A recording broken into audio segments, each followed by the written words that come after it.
Hey guys, and welcome to a new World of Tanks gameplay video. And tonight I have been playing my second account Quixote together in a platoon with Nunu and Noddy from NBN, two clanmates from the clan that I'm in with this second account. And I've been playing my M26 Pershing. I just unlocked it on this account, and the last time I played this tank was over 1.5 years ago, somewhere in the summer of 2011. So it's also my very first gameplay video of this tank, and I absolutely adore it. It's just exactly as I remember, except back then I wasn't a very good player, and but it's just completely my game style, and I strongly consider rebuying back my M26 pattern on my main account because it was always my favorite tank, my baby. I sold it to buy the M48, which then I sold as well because I hated it. But this thing has just made me completely fall in love with the American mediums again. And the reason I'm playing this second account now is because I have played 20 battles on Hanske this morning and got 2 victories, so 2% win rate with about 750 average XP per battle. So it wasn't like I was not doing my job, but just the level of idiocy on my teams that I was getting absolutely unbelievable. Yeah, not paying attention here. And so I thought, maybe if I play on another account that will change my luck, and lo and behold, nothing but victories here. It's unbelievable. So yeah, what's going on? It's Lakeville starting from the north side, and there's no RT on either team, so I can use this hill on which the church is built to go hull downing, which is of course what American tanks are so good at, with the strong gun mantlets and quite bouncy turrets. The VK here is in my side, and he needs to die first before I can get to those tier 8s, the 5100 and the Type 59 behind on the other side of the hill. As soon as he's dead, I can just hull down on them. Of course, the 5100 being the main priority target as always. The French outlaws, they need to die first.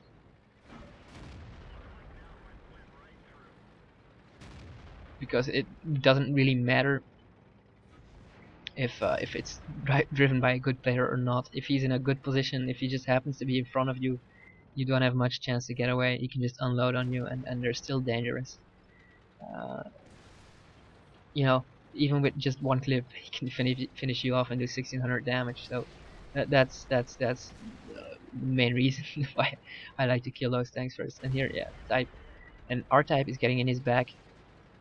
And as he shoots, I'm thinking he's gonna be distracted and start looking the other way, which is what randoms always do. This guy is just completely focused on me, ignoring the type behind him, which is wrong. He should be now start moving and trying to fall back instead of just standing there and waiting to get killed. That's I mean, just not smart. But what this, now he's dead. We've completely finished off the enemies in the lower city here. We can just drive around and around those heavies there. The T-34, 5100, who is now moved to there, and the KV-1S. VK kind of randoms me. He's not watching what he's doing. And of course, this is just standard textbook medium maneuvering, flanking, and all of that stuff. Again, focusing on 5100.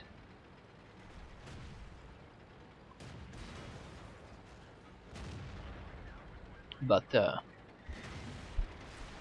as both those heavies are aimed on us, I'm just hitting what I can without getting hit back. But then the 5100, he needs to die because he's now pinned down. T-34 was reloading because he just killed the type. And so I was just prepared to take one shot from that guy to finish him off, because if you don't finish him off quickly, he might drive away and then get into another position where he can get much more than one shot onto you. And here the type again. I'm thinking he's busy with that TD or the SU. He's of course the biggest threat with that huge 152mm gun, which is usually used with heat ammo. He's also the lowest health, but he's just completely ignoring him, and he was kind of focusing on me. Now he's shooting the SU-152. It doesn't make sense, but randoms. And what I'm gonna do now is I'm going to J6, J5. These rocks next to the water, because it's the steepest approach to the enemy base, which means that, of course, my gun depression and turret armor will give me the advantage. Of course, the turret armor on the M26 Pershing, or also the M46 pattern for that matter, isn't that good. but it's the gun mantlets are very thick, and turrets are also quite sloped on the side, so they're quite bouncy.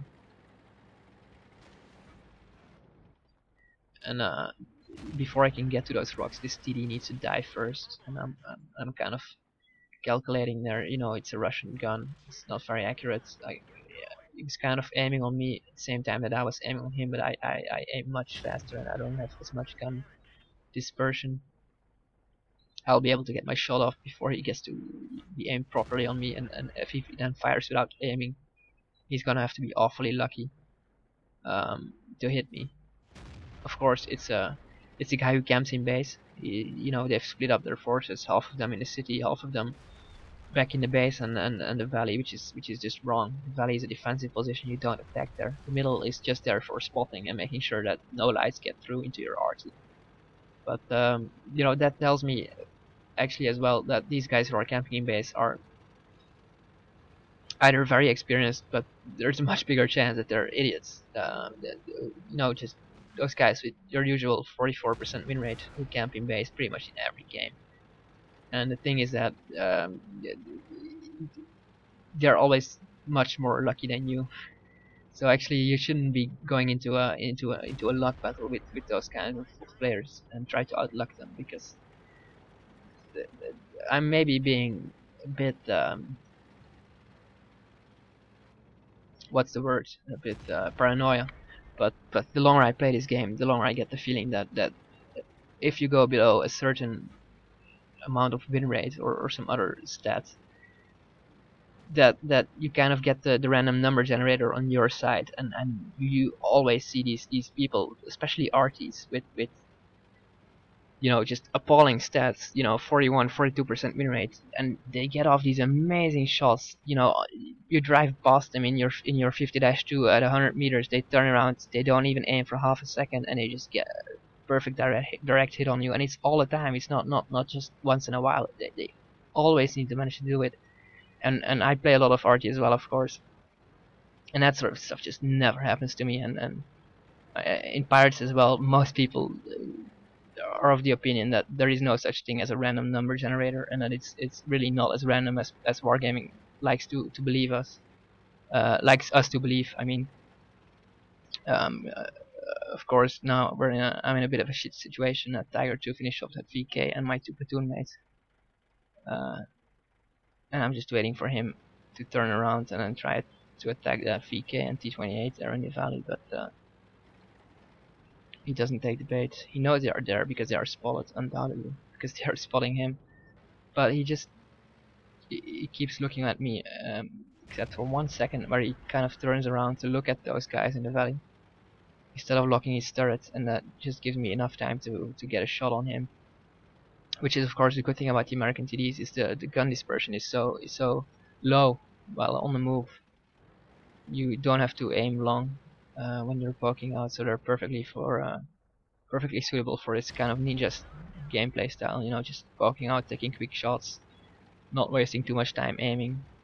Just they're all about maneuvering, these tanks, maneuvering and using the terrain to your advantage.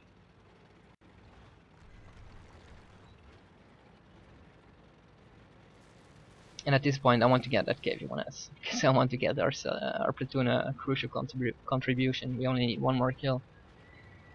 But of course, you know, I'm not expecting that T28 prototype to give me the kill, and of course he doesn't. But there you go, 4.4k damage, 2263 XP, Top Gun, Ace Tanker, an overall quite good battle. And it made me again fall completely in love with the American mediums, and I will be probably posting a couple more videos about this tank and maybe the M26 pattern in the future again as well, if I rebuy it. So anyway, thanks for watching. I hope you enjoyed watching this, and I'll see you guys in the next video.